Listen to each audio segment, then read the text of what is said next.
Telangana Kaloji Narayanarao university of health sciences BSc నర్సింగ్‌కి సంబంధించి మనకి mop up phase seat allotments అయితే రిలీజ్ అయిపోయినాయి.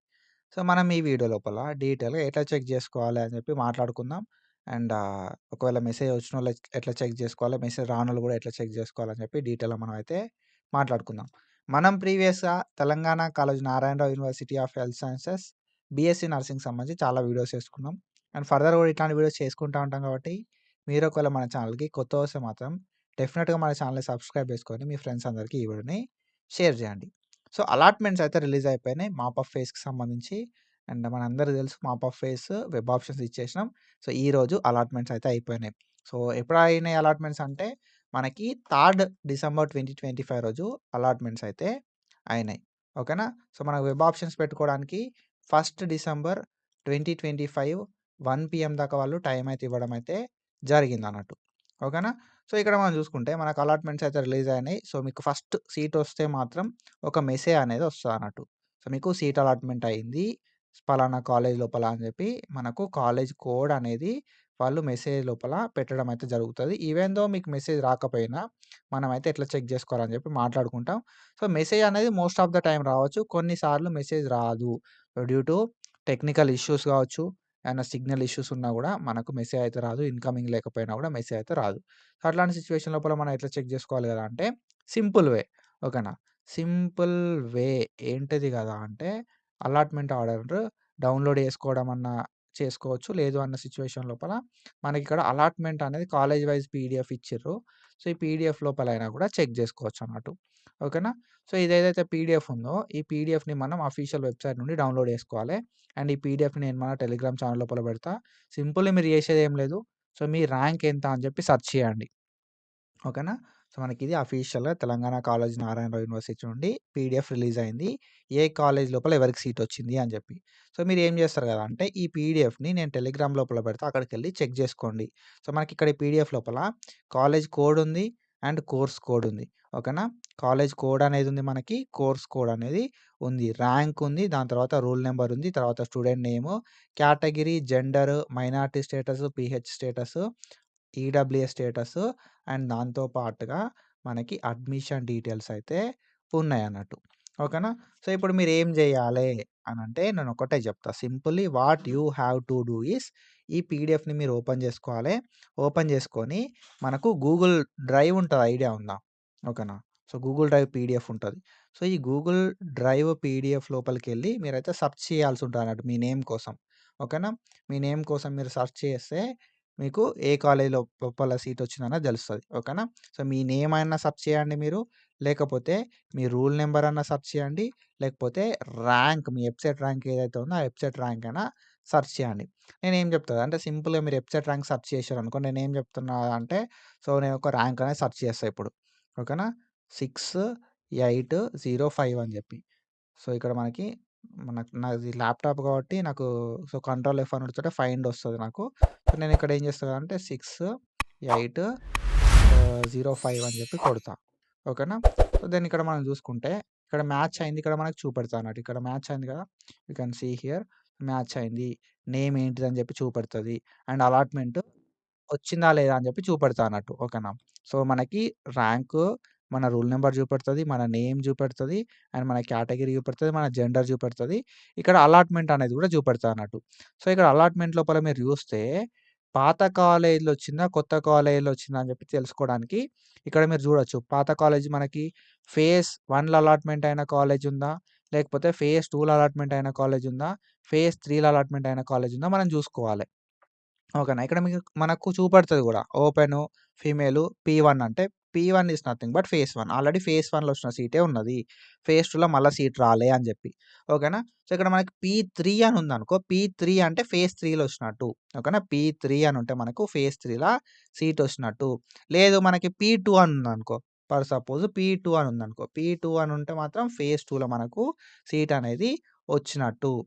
సో, ఇట్లా మనం ఏం జేయాలి కదా అంటే సెర్చ్ చేయాలే. మన ర్యాంక్‌ని మనం చూసుకోవాలి. మన ర్యాంక్‌ని మనం సెర్చ్ చేస్తే మనకిక్కడ అడ్మిషన్ డీటెయిల్స్ లోపల ఉంటది. ఫేజ్ 3లా సీట్ వచ్చినట్టుగా, లేకపోతే ఫేజ్ 3లో సీట్ వచ్చినట్టుగా లేకపోతే ఫేజ్ 2లో ఉన్న కాలేజే ఉందా? లేకపోతే ఫేజ్ 1లో ఉన్న కాలేజే ఉందా? అనేది చూసుకోవాలి మీరు.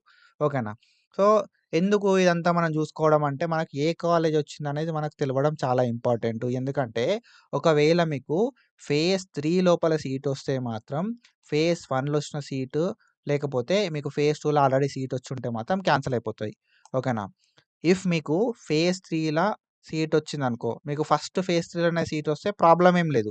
ఆల్రెడీ మీకు ఫేజ్ 1లో సీటొచ్చి నచ్చకపోయి ఫేజ్ 3 వెబ్ ఆప్షన్ బెట్టుకున్నా, లేకపోతే ఫేజ్ 2 లోపల సీటొచ్చి నచ్చకపోయి వెబ్ ఆప్షన్‌లు పెట్టుకున్నా గూడా ఏమైతది అంటే, ఒకవేళ మీకు ఫేజ్ 3ల సీటొస్తే మాత్రం, ఫేజ్ 2లో ఒచ్చిన సీటు క్యాన్సెల్ అయిపోతది. లేకపోతే మీకు ఫేజ్ 1లో సీటొచ్చి వెబ్ ఆప్షన్‌లు పెట్టుకుంటే, సో, ఫేజ్ 1లో సీట్ అనేది క్యాన్సెల్ అయిపోతది. అంటే ప్రీవియస్‌గా అలాట్‌మెంట్ అయిన సీట్ అనేది క్యాన్సెల్ అయిపోతది. సో, మనం ఎక్కడ సీటొచ్చింది అని జెప్పి తెలుసుకోవడం ఇంపార్టెంటు. ఓకేనా? సో, ఏ ఫేజ్‌లో సీటొచ్చింది అని జెప్పి తెలుసుకోవడం ఇంపార్టెంటు. కొంతమందికి ఆల్రెడీ అలాట్ అయిన కాలేజే అలాట్ అయితదన్నట్టు. ఓకేనా? అట్లాంటి సిట్యుయేషన్ లోపల మళ్ళీ రిపోర్టింగ్ అనేది చెయ్యాలే. ఓకేనా? సో, నేనేమంటా గదా! అంటే ఏ కాలేజొచ్చింది అని జెప్పి తెలుసుకోవడం ఇంపార్టెంటే. ఆ కాలేజ్ లోపల సీట్ అలాట్‌మెంట్ అయిన తర్వాత మనం రిపోర్టింగ్ జేయడం అనేది చాలా చాలా ఇంపార్టెంటు. ఎందుకంటే మీకు ఫేజ్ 3 లోపల సీటొచ్చి మీరు రిపోర్టింగ్ జేయకపోతే మాత్రం మీ సీట్ అనేది క్యాన్సెల్ అయిపోతది. అండ్ దాంతో పాటు you are not eligible for phase 4 ఒకవేళ ఉంటే. ఓకేనా? ఒకవేళ ఏదైనా అనదర్ ఫేజ్ ఉంటే మాత్రం ఆ ఫేజ్‌కి నువ్వు ఎలిజిబుల్ కావు. కాబట్టి సో, ఇక్కడేంది గదా! అంటే మీకు ప్రీవియస్‌గా ఆల్రెడీ సీటొచ్చిన తర్వాత వెబ్ ఆప్షన్‌లు పెట్టుకొనుంటే మాత్రం జాగ్రత్తగా చూసుకోర్రి. ఫేజ్ 3 లోపల అలాట్‌మెంట్ అయిందా అని జెప్పి. ఓకేనా? ఫేజ్ 3 అలాట్‌మెంట్ అయితే మాత్రం డెఫినెట్‌గా ప్రీవియస్‌గా అలాట్ అయిన సీట్స్ క్యాన్సెల్ అయితది. కాబట్టి దీన్ని మీరు గుర్తుబెట్టుకొని రిపోర్టింగ్ అనేది చేయాల్సుంటది. సో, రిపోర్టింగ్ మరి మనం ఎప్పటి వరకు చేయాల్సుంటది అనంటే మనకు కొంత టైం అయితే ఇస్తారన్నట్టు రిపోర్టింగ్ జేయడానికి. సో, ఆ టైం లోపే మనం ఎళ్లి కాలేజీ లోపల రిపోర్టింగ్ అయితే చేయాల్సుంటదన్నట్టు. ఓకేనా? 6థ్ డిసెంబర్ 2025 3 పీఎం దాకా మనకు టైం అయితే ఇచ్చిర్రు. కాలేజీ లోపల రిపోర్టింగ్ జేయడానికి. 4 పీఎం వరకు టైం అయితే ఇచ్చిర్రు. ఓకేనా? సో, ఎన్ని రోజులు టైం ఇచ్చిర్రు మనకి అనంటే ఒక 3 రోజుల టైం అయితే ఇవ్వడం అయితే జరిగిందన్నట్టు. ఓకేనా? 6థ్ డిసెంబర్ 2025 మనకి 4 పీఎం దాకా టైం అయితే ఇచ్చిర్రు రిపోర్టింగ్ చేయడానికి. సో, మీరు ఒకవేళ 6థ్ డిసెంబర్ 2025 4 పీఎం వరకి కాలేజ్‌కి ఎళ్ళకపోతే మాత్రం మీ సీట్ అనేది క్యాన్సెల్ అయిపోతది. You have to report. ఓకేనా? రిపోర్టింగ్ అంటే ఏంది? రిపోర్టింగ్ ఎట్లా జేయాలి? ఏమేం డాక్యుమెంట్స్ కావాలని జెప్పి అన్నీ గూడా ప్రీవియస్ వీడియోస్ చేసుకున్నాం. ఆ వీడియోస్ ఒకసారి చెక్ జేయండి. అండ్ ప్లాన్ అకార్డింగ్‌లీ మంచిగా ప్లాన్ జేసుకొని కాలేజ్‌కెళ్ళండి. కాలేజ్‌కెళ్ళి రిపోర్టింగ్ అయితే చేయండి. ఒకవేళ మీరు మనకి ఎన్ని రోజులు టైం ఉందంటే 4థ్ డిసెంబర్, 5థ్ డిసెంబర్, 6థ్ డిసెంబర్ ఈ 3 రోజుల టైం ఉంది. ఆల్రెడీ మనకు అలాట్‌మెంట్ అయింది. ఏ కాలేజ్‌లో సీట్ వచ్చిందని జెప్పి మనకు ఆల్రెడీ పీడీఎఫ్ ఇచ్చిర్రు కాబట్టి, ఈ పీడీఎఫ్ లోపల మనం చెక్ జేసుకుంటాం. అండ్ దెన్ దాని తర్వాత మీకు ఏ కాలేజ్ సీట్ వచ్చిందనే ఇన్ఫర్మేషన్ తెలుసు కాబట్టి you have to go to college. ఆఫ్‌లైన్‌లో కాలేజ్‌కెళ్ళాలే. మీ సర్టిఫికేట్‌లన్నీ సబ్మిట్ జేయాలే. ట్యూషన్ ఫీ అనేది పే చేయాలే. దాని తర్వాత రిపోర్టింగ్ ప్రాసెస్ కంప్లీట్ అయినట్టు. ఓకేనా? సో, ఈ రిపోర్టింగ్ ప్రాసెస్ మీరు చేయకపోతే మీకు ఫేజ్ 3లో వచ్చిన సీట్ ఏదైతే ఉందో ఇది క్యాన్సెల్ అయిపోతది. And you are not eligible for further phases. ఓకేనా? నాకు ఫేజ్ 1లో సీట్ వచ్చింది బ్రో. నాకు నచ్చలే అందుకే ఫేజ్ 3 పెట్టినా. ఫేజ్ 3లో వచ్చింది నాకు. ఫేజ్ 3 కాలేజ్ నచ్చలే అనంటే నీకు ఫేజ్ 3లో నచ్చినా నచ్చకపోయినా ఈ ప్రీవియస్ అలాట్ అయిన సీట్ అనేది క్యాన్సెల్ అయిపోతది కాబట్టి ఫేజ్ 3 లోపల నువ్వు రిపోర్టింగ్ చెయ్యాలే. లేకపోతే ఫేజ్ 3 సీట్ కూడా క్యాన్సెల్ అయిపోతది. ఒకవేళ మీకు ఫేజ్ 3లో సీట్ అలాట్ అయింది అంటే ప్రీవియస్‌గా ఏ సీట్ వచ్చినా కూడా ఆ సీట్ క్యాన్సెల్ అయిపోతది బ్రో. ఒకటే. ఓకేనా? సో, ఫేజ్ 3 లోపల సీట్ వచ్చిన వోళ్ళు ప్రతి ఒక్కరు కూడా రిపోర్టింగ్ అనేది జేయాలి. It is mandatory. ఓకేనా? అండ్ సో, బ్రో మేము సీటొచ్చిందా రాలేదా అని జెప్పి తెలుసుకుందాం అనుకుంటున్నాం అని అనుకున్నోళ్ళేందంటే, సో, సింపుల్లీ మనం ఇక్కడ ఏదైతే ఈ కాలేజ్ వైస్ అలాట్‌మెంట్ లిస్ట్ ఉందో ఇందు లోపల చూసుకోవచ్చు. అండ్ వన్ మోర్ థింగ్ మీరు ఎట్లా చెక్ జేసుకోవచ్చు గదా! అంటే ఇక్కడ మనకి వెబ్ ఆప్షన్‌లు పెట్టిన పోర్టల్ ఉంది గదా! వెబ్ ఆప్షన్స్ లోపల మనకి web allotments mop up phase అని జెప్పి ఉంది చూసిర్రా? సో, ఈ పోర్టల్‌కి రావాలి. ఓకేనా? మనం అలాట్‌మెంట్ ఆర్డర్‌ని డౌన్‌లోడ్ చేసుకున్నా గూడా మనకి సీటొచ్చిందా రాలేదా అని జెప్పి తెలుస్తదన్నట్టు. సో, ఇక్కడ మీరు ప్రెస్ చేసుడు తోటే మనకు పోర్టల్ అనేది ఇట్లా ఓపెన్ అయితది. ఇక్కడేందంటే స్టూడెంట్ స్టూడెంట్స్ అని చెప్పి డౌన్‌లోడ్ ప్రొవిజనల్ అలాట్‌మెంట్ అని చెప్పి ఉంది కదా! దీని మీద మనం ప్రెస్ చేయాలి. మాప్ అప్ అలాట్‌మెంట్స్ రిలీజ్డ్ అని చెప్పి చూపెడుతుంది కదా! సో, దీని మీద మనం ప్రెస్ చేస్తుంటే మనకు పోర్టల్ ఇట్లా ఓపెన్ అయితది. సో, కొన్ని ఇన్‌స్ట్రక్షన్స్ ఉంటాయి. డెబిట్ కార్డ్, క్రెడిట్ కార్డ్ తోటి అమౌంట్ పే చేయాలని చెప్పి అండ్ ట్రాన్సాక్షన్ ఐడీని నోట్ చేసుకోవాలని చెప్పి ఓకేనా?